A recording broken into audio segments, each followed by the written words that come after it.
The jury deciding the fate of former Minneapolis police officer Derek Chauvin has reached a verdict. Their decision will be revealed in the next hour. A notice posted on the county court website reveals a verdict has been reached and will be read between 3:30 and 4 p.m.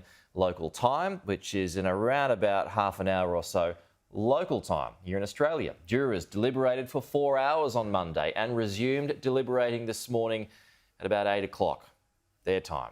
The city and the nation is on edge for the possible outbreak of violence if he's found innocent of the murder of African-American man George Floyd. Let's get the latest now from our US correspondent Annalise Nielsen. She's live from the Minneapolis court. Annalise, good morning. The jury deliberated for about a total of 10 hours.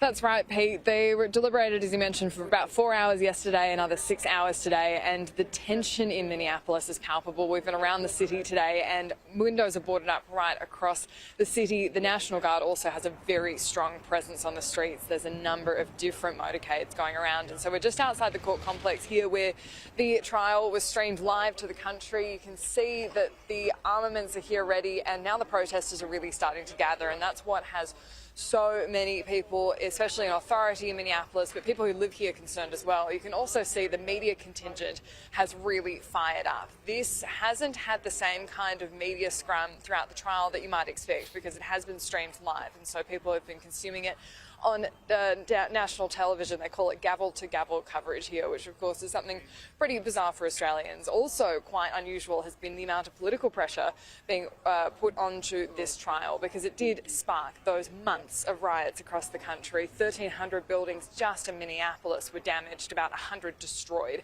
And so this is something people are feeling palpably. So what we've seen today is now even President Biden weighing in on the trial. Now, he made the point that he was only doing this because the jury had been sequestered, that they weren't going to be influenced by his comments, but he did reveal he called George Floyd's family last night.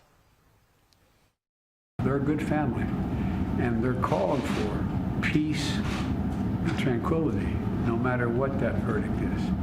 I'm praying the verdict is the right verdict, which is, I think it's overwhelming in my view. I wouldn't say that unless the jury was sequestered now, not hear me say that.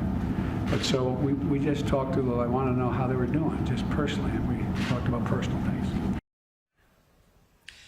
Pete, Derek Chauvin faces 3 potential charges: second-degree murder, third-degree murder, or a manslaughter charge. One of the things the jury is going to have to decide is whether there were aggravating circumstances, things like a serious crime, such as if they find on the second-degree murder charge an assault with intention to inflict grievous bodily harm being done in the presence of a minor, which you could see from that footage that there was a minor there, but they haven't proved the charge necessarily. If they do decide that there's aggravating circumstances, they can go beyond the sentencing recommendations. So, for example, that second-degree murder charge, that means that they could sentence Derek Chauvin to up to 40 years.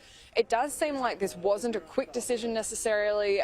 We used the example yesterday, the O.J. Simpson trial. They only took 4 hours to find their verdict. This has taken at least 10 hours, so potentially there was some discussion around one of the charges or potentially all of them. We don't know what's happened in that jury room, but we'll find out in just potentially half an hour's time.